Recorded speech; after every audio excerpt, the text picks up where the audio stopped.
Hi class, this is our 10.4 video on surface area of prisms and cylinders. I'm going to go through the notes and examples for you to hopefully get you started on your homework. So the first part is just some vocab. This actually you defined in 10.1, so you can just look back either in your book or at your first couple pages in the packet as to what a prism is. So there's that definition repeated where you have two congruent polygonal bases, so that just means it can be any shape, and they're connected by faces that are parallelograms. And then we also have a cylinder, which is very much like a prism, but the bases are circles, and then it's a curved surface that connects the two bases. So our new terms today are going to be how to find the lateral area and the surface area for a prism or a cylinder. So let's start with lateral area. So lateral area, so I'm actually going to go ahead and draw a cylinder here. Actually, maybe we'll just start with a rectangular prism here. If I can draw this guy. Alright, so, and these will be dotted. Okay, so we've got a rectangular prism here. So if I want to talk about the lateral area, so here I have two bases. I've got a base on the top and a base on the bottom that are exactly congruent, okay? So the other surfaces are called lateral surfaces. So the lateral area is the area of the lateral surfaces, basically everything except the bases.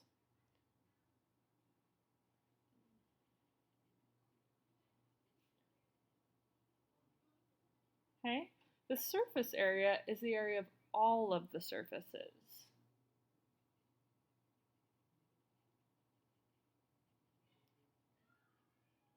Which I like to think of it as the surface area is equal to the lateral area, so the lateral surfaces, plus the bases. So we use a capital L to represent lateral area, and then a capital B to represent the area of the bases. Okay? So for a prism like this, that's fairly easy because we know how to find the area of all these shapes. They're all just parallelograms. For a cylinder, we're going to need to know the lateral area. So for a cylinder, the lateral area is going to be this piece here because my bases are the circles. So how we find the lateral area of a cylinder, we have a formula for that. It is 2 times pi times the radius times the height, and that is just the lateral surface area. If we want the surface area of the cylinder, we have to do the lateral area plus the two circular bases. Oh, forgot either. Okay, so in order to find the surface area for some of our 3D figures, we do need to refer back to some of our old formulas. One being the parallelogram, which is base times height, a triangle, base times height divided by 2, and a circle, pi r squared. And our latest one, area equals the apothem times the perimeter for any regular polygon. Okay, so we're going to use these formulas and our definition of lateral area and surface area to help us solve some problems. Okay, so taking a look at example 1 here.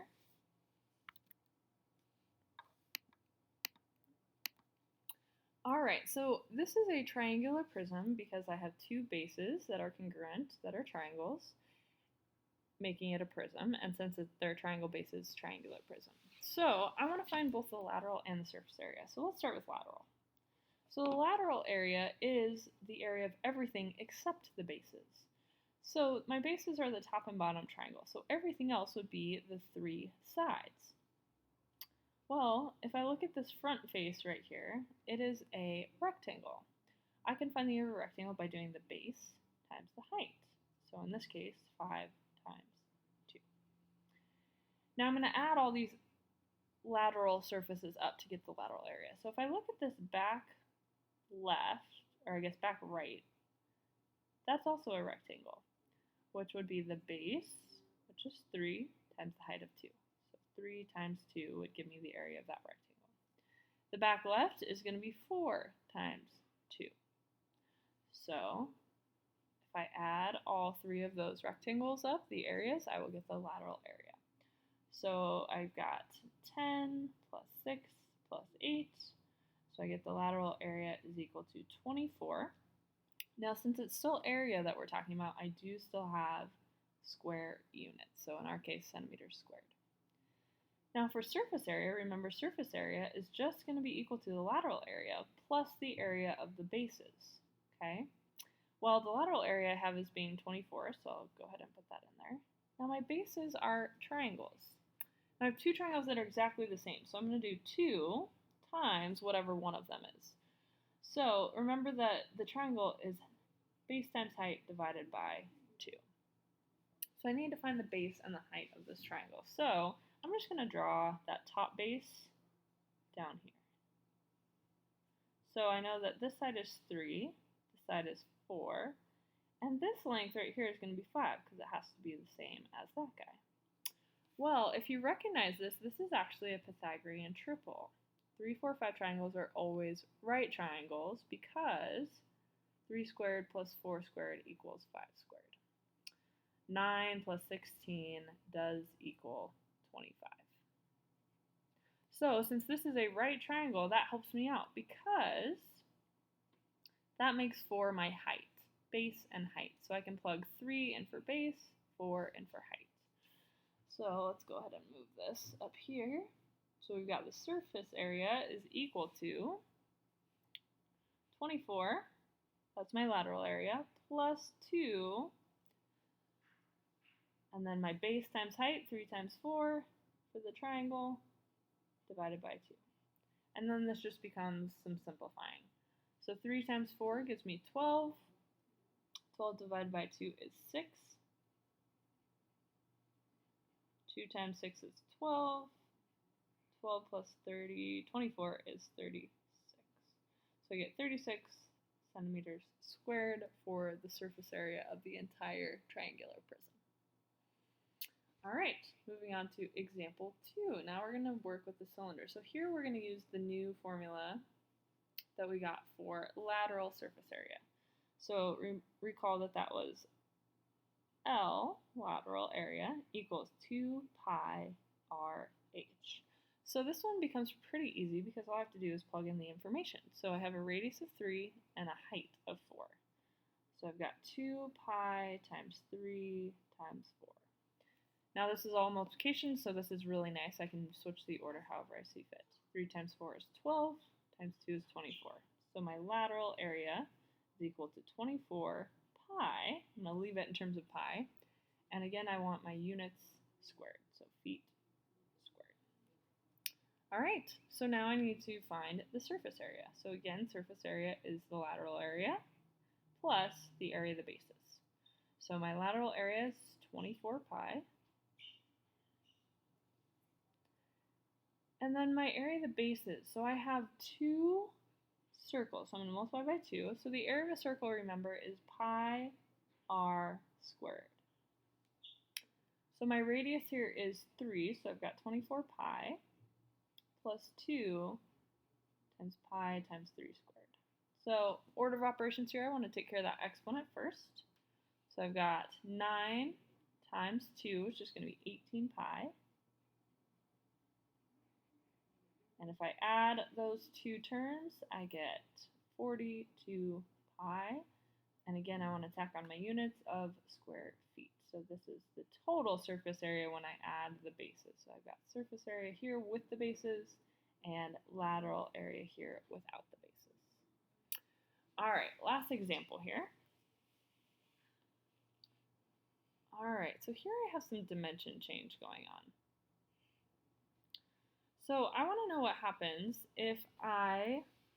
what happens to the surface area if I were to cut these dimensions in half. So let's think about that for a second. So remember, in order to find the surface area of a cylinder, we just did this. It is the lateral area plus the area of the bases, which the lateral area for a cylinder is 2 pi RH and then 2 circles, so 2 pi r squared. Okay? All right, so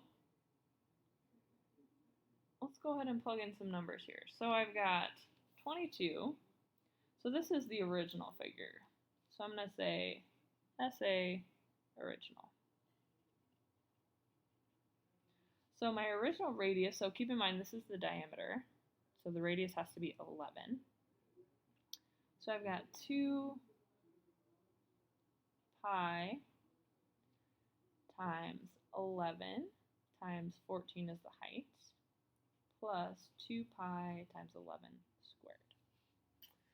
Okay, so now if I multiply all of these times 1/2,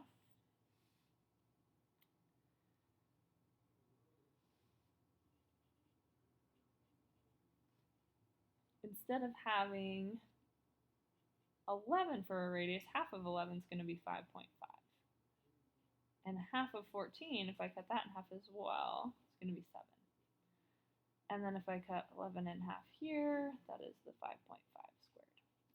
So if I completely do the math here, I end up getting 550 pi for the original surface area, and I get 137.5 pi for the surface area if I were to cut my dimensions in half. All right, so let's take a look at these. If I were to divide these, I would notice 137.5 pi over 550 pi. Well, my pi's cancel. This actually simplifies down to 1/4. Now that seems like a decent amount of work to describe the effect, so we actually have kind of a cool shortcut. Now, obviously with math, we want to understand why these things work.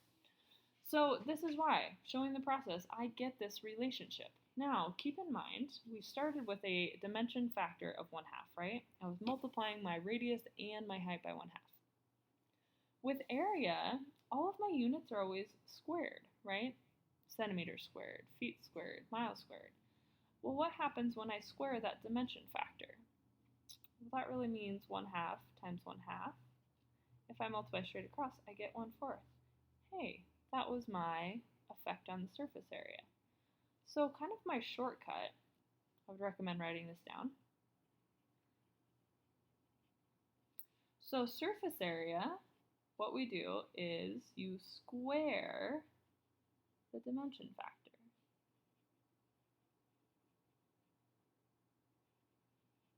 In order to find the effect on the surface area.